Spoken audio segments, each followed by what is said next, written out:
everyone, it's Terry over at Decorated More with Tip. I finally got all the walls finished and everything put back in its place, and I did some changes to give it more of a late summer look. So I hope you stay tuned because I will be sharing that with you.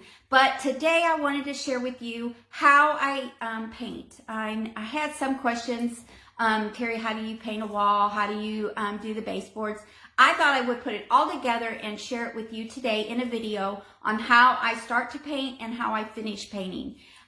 There might be some of you that do not need to know how to paint. You might hire it all done, or you might be a master yourself, and that's great. I am glad you stopped by. Just kind of fast forward through this video.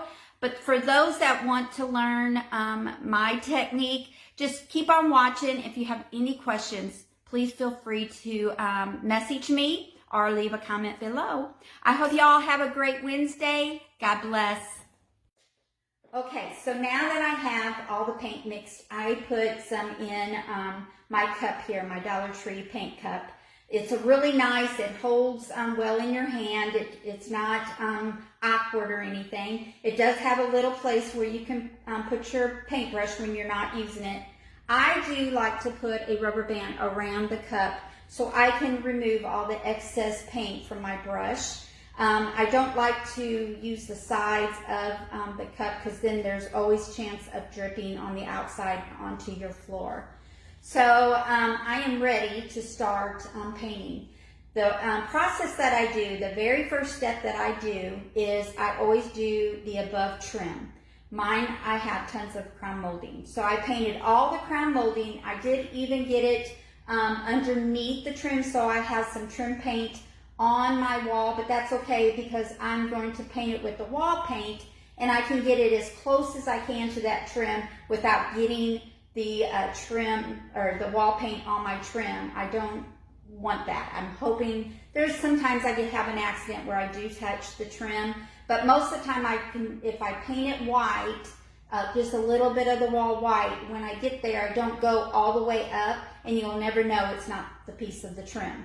So what I do is I always paint my trim. I don't paint the door trim or the baseboards. I go from top to bottom.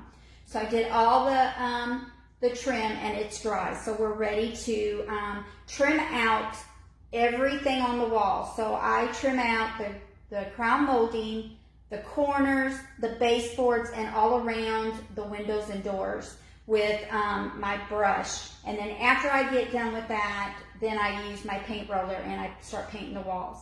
Now with the trim, you want at least the width of your brush, if not more, on the corners and on the wall trim, because you do not want to get close to your trim or your ceiling with the roller. So always trim out with a brush. I do not take off. I think that's a waste of time. I think it's all about, some of it is steady hands for sure, but I think it's all about the brush. Now I use a 2-inch angle brush, and I have a short handle because I think I can work better with it not sticking out of my hand. So if you get a nice brush, they're expensive, but if you get a nice brush, you can really make some fine lines using an angle brush. So I'm going to show you how I paint my trim out, and then I'll show you how I roll the paint on the walls. I always keep a damp rag with me just in case I get it on the trim. I can wipe it.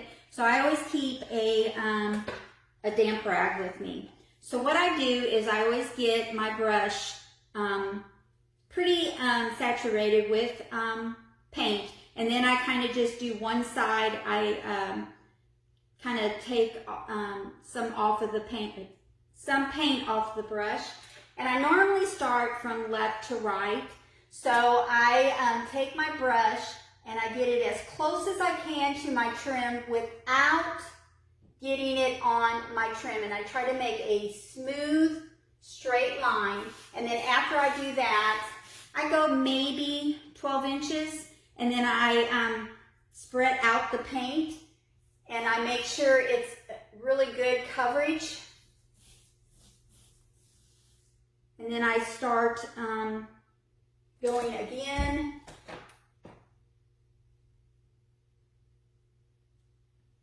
And you want to make sure you don't make it really wet and where your paint will drip, because it will dry like that and then you'll have drip marks. So when you do the second coat, when you go through to smooth out your paint, try to get it as close as you can to that trim without touching the trim. And then what I do, like I said, I make it a little bit further away from the ceiling. I would say it's about 2 size width of my brush. And then the same thing in the corners. I just make sure that I paint the corners, because then you don't have to worry about your roller brush hitting the other side of the wall. So I make sure that it is about 2 brush widths from the corner. And it's going to need a second coat, always a second coat. So what I do is I do my first coat, and then I do a second coat. Then I do the rolling of the wall. So I go all the way down, halfway down the wall, well, more than halfway down the wall. And then when I do the baseboard trim, then I do all the way up to where my stopping point was.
Roller, it doesn't matter. You can buy these at the Dollar Tree now.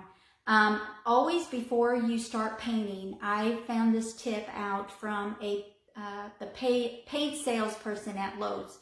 She told me it doesn't matter what type of roller you use, as long as you take a damp rag and rub all the way down on your brush, up and down. And that, she said, will loosen up the fur or whatever you want to call it. Plus, it gets all the stragglers so you don't get it on your paint.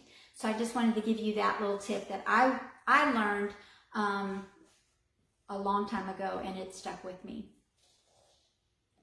Okay, this is how I do my rolling on the paint. It might not be for everybody, but this, I just wanted to share with you how I do it. I always work about 3 feet of area, like a square, and I get my brush loaded with paint, and then I make a W. And after I make a W, then I start filling in the spaces. And then until you get your brush saturated with paint, it might take a little bit more paint your first go around, but once your brush starts getting paint on it, it will go quicker. But that's what I do, is I make a W and then I fill in that W, and then I go down, I make a W, I go all the way down, and then I move. I don't just go all up. I do one surface all the way down. And what I do on this is I get as close as I can without touching my trim, just make sure that I have no brush marks. Okay, so I'm in the hallway right now doing the trim, and I wanted to share with you how I do trim work after you paint your walls. I think it's all about the brush. You still have to have a steady hand, but I think it's all about the brush that you're using, if you get a good application or not. I use the Woodster 2-inch angle brush. I like the shorthand brush because it's rubber and it sits firmly in my hand without putting any pressure on between my pointer and my thumb. I tend to really press down. So without a long handle, this really just sits nice on my hand, and it doesn't do a lot of pressure. I guess I'm getting arthritis, I don't know. But it is an angle brush, and it's a Woodster, and it's a 2.5 or 2-inch. Let me look. It is a 2-inch brush, and I purchased it at Home Depot or Lowe's. They both carry it, but I love the Woodster. I have two at home, one for the wall paint and one for trim paint. I like to have separate. Now, what I do is, since I painted the wall, I'm going to turn the camera around and show you my trim that I'm doing and show you the technique that I do. On my tip of my brush, lay the bristles on the ledge and then just let the paint work its own way on the wall. And you don't want to get it too close. You want to keep a little bit of space between your brush and the wall. And that gives you a pretty good line, as you can see. And then I just kind of go through and smooth out the paint. And that's all I do on my trim. And it just looks so nice to have a clean, crisp baseboard after you paint.